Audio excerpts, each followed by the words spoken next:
ঠিক আছে আমি 1 ঘন্টাই করব ইনশাআল্লাহ বলেন শর্ত একটা সেই শর্তটা হলো যে উঠতে যাবে ওরে লুঙ্গি টেনে ধরবেন আমি এত কষ্ট করে আসছি অসুস্থ শরীর লইয়া আপনি চলে যাবেন এটা হইতে পারে আমি চাই আপনি একবার মদিনায় যান বলেন আমি জীবনে একবার মদিনায় যাব বলেন আমি জীবনে একবার ইনশাআল্লাহ নিয়ত আছে তো ইনশাআল্লাহ তাহলে আমি বলে গেলাম এই কোরআন ধরে আপনি যেতে পারবেন ইনশাআল্লাহ এই যুবক তুই যেতে পারবি তুই তাড়াতাড়ি যেতে পারবি যারা স্টুডেন্ট আছো ছাত্র আছো তুই দেখবি ইনশাআল্লাহ তোর যৌবন কালী মক্কা মদিনায় যেতে পারবি যদি তোর নিয়ত আজকে ভালো থাকে আর মুসাফিরের দোয়া যদি কবুল হয় বিশেষ করে তালিবুল ইলম যারা আছো তোমরা চোখের পানি ফেলে ফেলে কানবা খুব তাড়াতাড়ি মক্কা মদিনা যেতে পারবা মারহাবা বলতে পারলেন না আমি আপনাকে দেখাই দেই এই যে আমার সাথে এই যে রমজানে একটা তালবে ইলম ছিল আমি বললাম তুই উমরা এলি কেমনে আমার সাথে তুই উমরায় কেমনে আসলি একই বিমানে যাইতেছি আর বাড়ি এলো নারায়ণগঞ্জ আর বাবা একটা অটো রিকশা চালায় ছেলেটা কলেজে পড়ে কলেজের থেকে কে জানো আল্লাহ জানে তার হেদায়েত দেশে জানি না কলেজে পড়া অবস্থায় মাদ্রাসায় ভর্তি হয়েছে ওই যে নৈশ মাদ্রাসা আছে না রাত্রে ক্লাস হয় ওই মাদ্রাসাও পড়ে কলেজেও পড়ে তামারা একসাথে উমরা করছে এই বছর আলহামদুলিল্লাহ বলেন যুবকটার বয়স 22 কি 23 হবে তা আমি জিজ্ঞেস করলাম তুই এই কম বয়সে আমার এইভাবে এক বিমানে আসলাম কেমনে তখন এই ছেলেটা আমার হাত ধরে কান্দের বলে যে আদিশা হুজুর আমি আপনাদের মতো বক্তার ওয়াজ শুই না ভাবতাম আমিও মদিনায় যাব ওই যে আমার ওই ভাইজান যেরকম ভাবে বলে আমি জীবনে একবার মদিনায় যাব হুজুর আমি ওয়াজের মাঠে বইয়া ভাবতাম হুজুর যখন মক্কা মদিনার কথা ওয়াজ করতো তখন আমি ভাবতাম আল্লাহ হুজুর আমি যখন ক্লাস 7 এ পড়ি তখন এক হুজুর আমাদের এখানে ওয়াজ করতে আসছিল আমাকে গ্রাম মহল্লায় নারায়ণগঞ্জ চাষারা আমাকে ঈদগাহ মাঠে ওয়াজ করতে আসছিল হুজুর বলছিল অতি তাড়াতাড়ি হজে যাইতে পারবেন একটা আমল করলে সেটা হলো বেশি বেশি করে কাঁদবেন আর বেশি বেশি করে দুরূদ পড়বেন হুজুর আমি ক্লাস 7 এর বছর থেকে আমি প্রতিদিন দুরূদ পড়ি আমি একটা দিনও মিস করি নাই আমি প্রতিদিন 1000 বার করে দুরূদ পড়ি আমি আশ্চর্য হয়ে গেলাম যে কলেজের পোলা মাদ্রাসায় ভর্তি হয়ে 1000 বার দুরূদ শরীফ পড়ছ তুই করস কি বলে হুজুর আমি টিউশনি করি আর বাপ অটো রিকশা চালায় এই কথা বললে আমার হাত ধরে কান্দে দিছে এই যে এবার রমজানে এটা বাজে কোনো গল্প না আমি আমার আমলের কথা ওই ছেলেটার কথা বলতেছি হুজুর আমি টিউশনি করতাম টিউশনির পয়সা মাঝে আমি 5000-7000 টাকা টিউশনিতে পাইতাম আমি আব্বা আম্মারেও দিতাম আর আমি কিছু কিছু জমাইতাম জমায়ে হুজুর আমার 1 লাখ টাকা হয়েছে তারপরে হঠাৎ আমি আমার আব্বার একদিন বলছি আব্বা আমি উমরায় যাব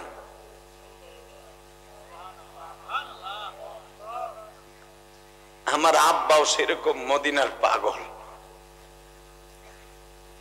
আমার আব্বা বলে তুমি যাইবা টাকা পাইবা কই আব্বা আমি গোপনে গোপনে কিছু টাকা জমাইছি হুজুর আমার আব্বা বলে ঠিক আছে যাইতে কত টাকা লাগবে আব্বা 1.5 লক্ষ টাকা লাগবে আমার কাছে 1,20,000 আছে দেখেন আব্বা কারে কয় রে বাবা ওই ছেলেটা বলে হুজুর আমার আব্বা আমারে বলে আমিও যাও তোমারে অনুমতি দিলাম আমি আব্বারে প্রথম বললাম আব্বা তাহলে আপনি যান আমি থাকি আমি পরেও যাইতে পারবো আমার আব্বা বলে না রে বাবা কবুল হইছে তোমার কপাল আমি কেমনে যাবো তুমি আগে করি আসো বাবা এবার রমজানে আমিও নিয়ত করলাম আগামী বছর দরকার হয় জায়গা বেইছে আমিও উমরায় যাবো হুজুর আমি আমার আব্বারে পাঠাইতে চেয়েছিলাম আমার আব্বা আসে নাই আমারে পাঠাইছে হুজুর আমাদের ঘরে ঠিক মতো খাওয়ানো নাই কিন্তু মদিনাওয়ালা যেইভাবে কবুল করবে কল্পনা করি না বিশ্বাস করেন ছেলেটার কারগুজারি শুনে আমার অন্তরে এত ভালো লাগলো হুজুর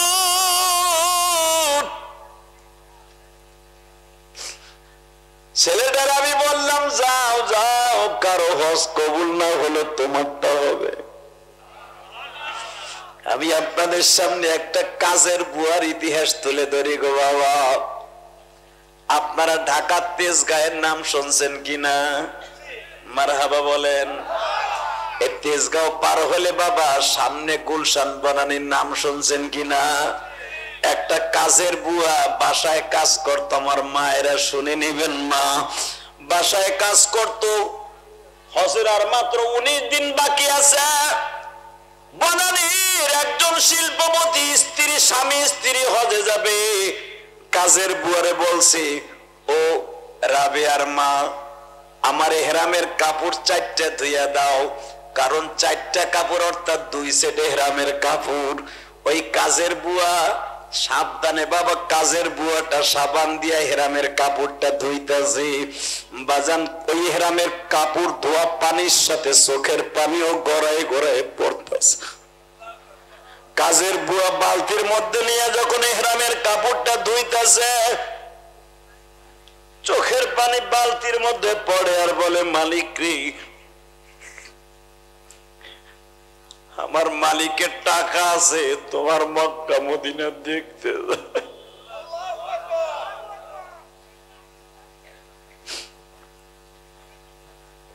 আমার তো জীবনে কোনদিন টাকা হবে না।